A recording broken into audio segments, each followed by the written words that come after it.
تو اس پر میاں گل حسن اورنگزیب نے یہ ریمارکس دیے کہ مجھے تو سرے سے FIR میں کوئی سرپیر ہی نظر نہیں آ رہا.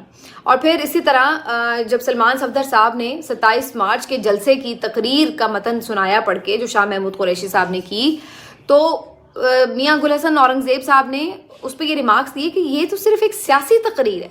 یعنی آپ اندازہ لگائیں کہ جس تقریر کی بنیاد کے اوپر پورا کیس ڈیولپ کر دیا گیا, اس کے بارے میں جج صاحب کے ریمارکس یہ تھے کہ یہ تو ایک سیاسی تقریر ہے اور سیاستدان تو اس طرح کی تقریر کرتے ہیں, اور اس کے اوپر پورا کیس سنا کر آپ نے 10-10 سال کی سزائیں تک سنا دی. یہ حساب تھا. پھر اس میں FIR میں یہ بھی تحریر تھا کہ جی ساری جو یہ سازش بنائی گئی کہ جی سائفر کو یوز کر کے پولیٹیکل مقاصد کے لیے استعمال کرنا ہے, یہ 28 مارچ کی میٹنگ میں طے کیا گیا تھا. جبکہ انٹرسٹنگلی جو جلسہ ہے جس میں تقریر کی گئی اور عمران خان صاحب نے سائفر کا حوالہ دیا تھا, شاہ محمود قریشی نے سائفر کا حوالہ دیا تھا, وہ جلسہ تو 27 مارچ کو ایک دن پہلے ہو چکا تھا. تو یہ بھی کتنی عجیب و غریب بات ہے کہ جلسہ ایک دن پہلے ہو گیا اور سازش بعد میں بنائی جا رہی ہے. تو یہ سارے لوپ ہولز جو ہیں اب میرٹ پر جب کیس سنا جا رہا ہے تو وہ سامنے نکل کر آئیں گے. اعظم خان صاحب کا معاملہ تھوڑا سا ذکر ضرور اس کا ہوا, لیکن اس کو جج صاحب نے کہا کہ ہم بعد میں الگ سے دیکھیں گے. لیکن جو ابھی تک کی پروسیڈنگز ہیں اس میں کوئی بظاہر ایسی چیز نظر نہیں آ رہی کہ کسی بھی چیز کی بنیاد کے اوپر جج صاحب کیسے اس کیس کو ریٹین کریں گے یا اس فیصلے کو ریٹین کریں گے. تو ابھی تک تو کوئی چیز ایسی نہیں ہے, اور پروسیکیوٹر کچھ ثابت بھی نہیں کر سکے. جب یہ بھی بات ہوئی کہ جی سازش اگر 28 مارچ کو بھی اگر بنائی گئی تو کیا ایویڈنس ہے, تو اس کے اوپر بھی کوئی ڈاکیومنٹ, کوئی دستاویزی ثبوت بھی جو پروسیکیوٹر تھے وہ ثابت نہیں کر سکے. تو یہ کیس جس انداز سے چلایا گیا تھا, ویسے تو اس کے چلانے کے اوپر ہی اتنے لوپ ہولز تھے ٹیکنیکل بنیادوں کے اوپر کہ اسی میں ہی یہ کیس فارغ ہو جانا ہے. لیکن اگر اس کے میرٹس کے اوپر عدالت جا رہی ہے تو یہ میرا خیال ہے PTI کے لیے یہ اور بھی اچھی بات ہے, کیونکہ اگر ٹیکنیکل بنیادوں پر کیس فارغ ہوتا تو پھر بھی یہ کہنے کا موقع ملتا کہ دیکھیں جی ٹیکنیکل بنیادوں پر ریلیف لیا ہے. میرٹ پر اگر یہ لوگ بری ہوتے ہیں تو پھر پتہ چلتا ہے کہ یہ basically case he bogus case تھا اور سیاسی انتقامی کارروائی کے محض مقصد کے لیے یہ کیس بنایا گیا تھا. تو یہ ان کی زیادہ میرا خیال ہے لیجٹمیسی ہوگی, زیادہ ان کی بریت جو ہے اس کا فائدہ ہوگا اگر وہ میرٹ کی بنیاد کے اوپر کیس ڈسمس ہوتا ہے تو آگے چل کے. بہرحال ابھی تو کیس چل رہا ہے, لیٹس سی کہ اس کے اندر مزید کیا اپڈیٹس ہوتی ہیں. اب جی آپ کو میں بتا دوں کہ اہم گرفتاری کس کی ہوئی ہے. DGISI سابق DGISI جنرل فیض حمید صاحب کے جو بھائی ہیں نجف حمید صاحب, آج خبر ان کے بارے میں آئی کہ انہیں چکوال سے گرفتار کر لیا گیا ہے. اینٹی کرپشن جو محکمہ ہے ان کی طرف سے یہ گرفتاری عمل میں آئی, اور پھر فوراً ہی یہ خبر یہ بھی آئی کہ جناب انہیں گرفتار کیا گیا لیکن وہ حراست سے فرار ہو گئے, وہ چکمہ دے کر چلے گئے.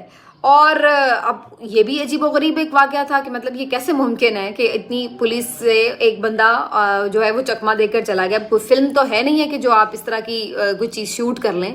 تو یہ بھی ایک بڑی عجیب و غریب خبر تھی. لیکن پھر بعد میں کچھ ذرائع سے یہ خبر شروع ہوئی آنا کہ نہیں جی وہ فرار نہیں ہوئے, وہ پولیس حراست میں ہی ہیں اور انہیں منتقل کر دیا گیا ہے کسی نامعلوم مقام پر. اور پھر یہ بھی بعض لوگ کہنے لگے کہ سرے سے ان کی گرفتاری ہوئی ہی نہیں ہے. تو بہت عجیب و غریب ریومرز جو تھیں وہ آتی رہیں. بیسکلی مسئلہ صرف اتنا سا ہے کہ ہمارا سسٹم اتنا مضبوط اور توانا ہے نہیں کہ کسی بڑے شخص کو بغیر طاقتوروں کی مرضی کے ہاتھ ڈال سکے. آپ میری بات سمجھ رہے ہیں؟ بغیر طاقتوروں کی مرضی کے کسی بڑے شخص کو یہ سسٹم ہاتھ نہیں ڈال سکتا.